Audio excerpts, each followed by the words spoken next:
Shabbat Shalom. Notre paracha de la semaine, c'est paracha Vayera. Dans cette paracha, on va voir que le nom d'Hachem, il n'est pas seulement en haut, il est aussi en bas, il agit aussi en bas.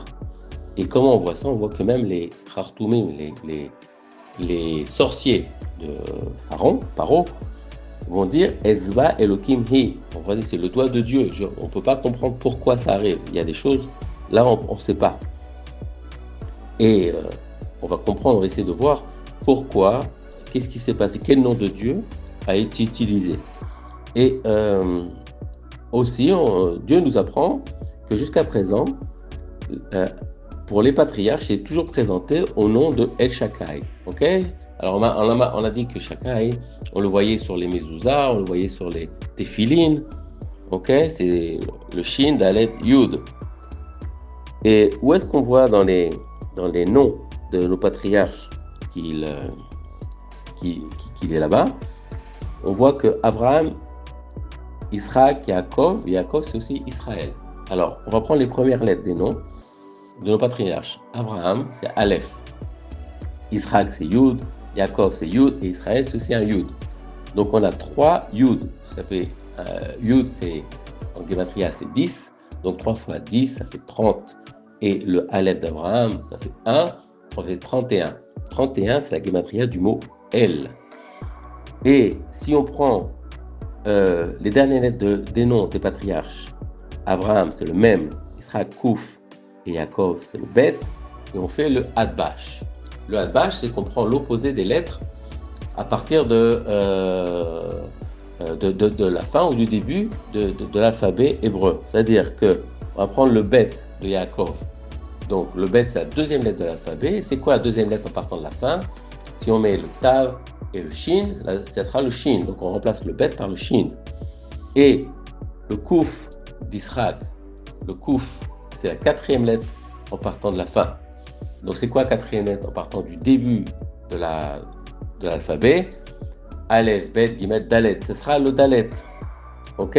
Donc on a le Shin, le Dalet, et le même d'Abraham, on va le remplacer par le Yud, et ça nous donnera Shaddai. Ok? Donc on voit que le nom El Shaddai, était déjà inscrit dans les noms des patriarches, il était connu par eux, et la Gematria de ce nom divin El Shaddai, c'est 345, qui nous donne aussi Moshe, c'est-à-dire que Moshe lui aussi a compris la signification de ce nom, et il est arrivé au niveau des patriarches de ce côté-là. On voit dans cette paracha, c'est la première fois qu'on nous dit Vaidaber Hachem El Moshe les morts. Où est-ce que ça se trouve? Dans le chapitre Vav 6, au verset 10. Ok? Alors, cette phrase-là, c'est pas Vayomer, c'est Vaidaber. Vaidaber Hachem El Moshe les morts. Il n'y en a que 70 dans la Torah. Et chacun de ces 70 phrases, il y a un secret qu'il faudra essayer de trouver. Et donc, dans ce premier secret, donc Vaidaber, Hachem et Moshe les morts, ce Hachem qu'on voit, c'est le 207e de la Torah. Le Yud Ke Vav Ke, le Hachem Yud Ke Vav Ke, il y en a 1820 dans toute la Torah, et là, c'est le 207e. 207, c'est quoi? C'est la gematria du mot or, c'est-à-dire la lumière. Où est-ce qu'on a vu la lumière? La première fois, donc on sait que Bereshit et Shemot, c'est un même livre. Alors, on va essayer de trouver. Bereshit, au début de Bereshit, il y a marqué or, et Vayassé or, il a fait la lumière. Une lumière qui sera cachée ensuite, que pour les tzadikim. Et si on inverse le chiffre, donc 207, on va inverser les chiffres et ça nous fait 702. On inverse les chiffres de l'autre côté, ça nous fait 702.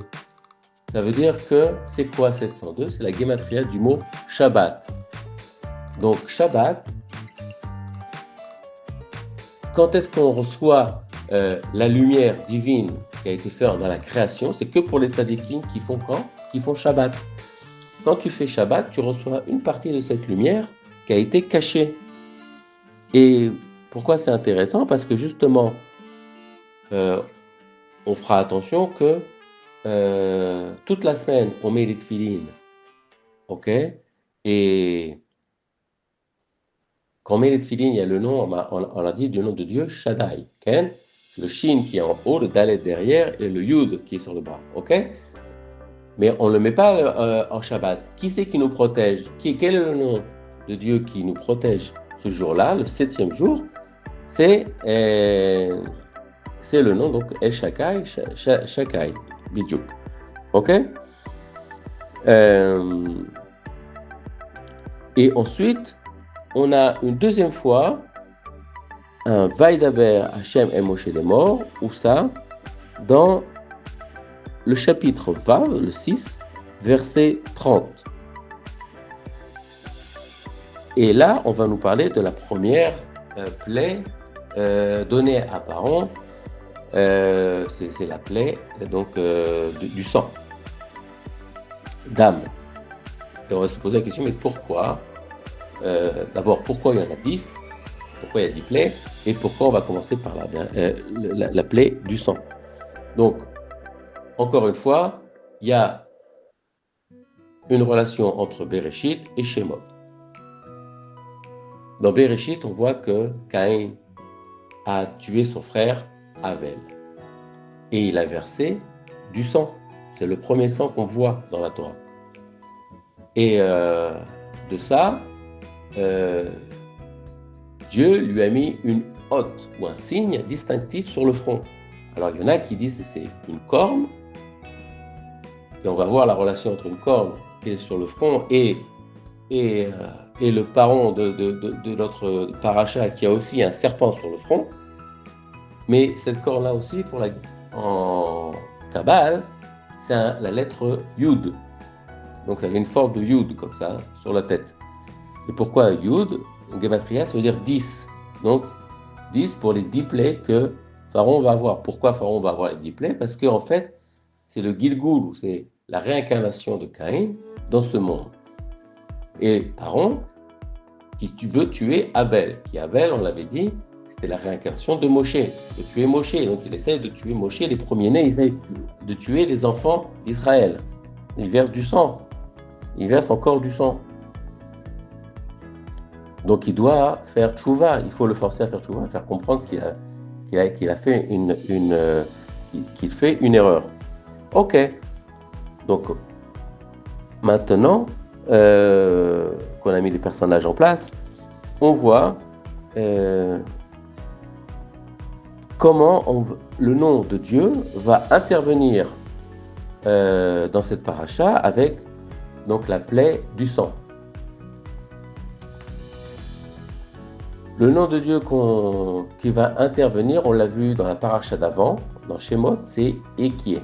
On va prendre le nom Ekié, ça s'écrit Aleph et Yud E, ok?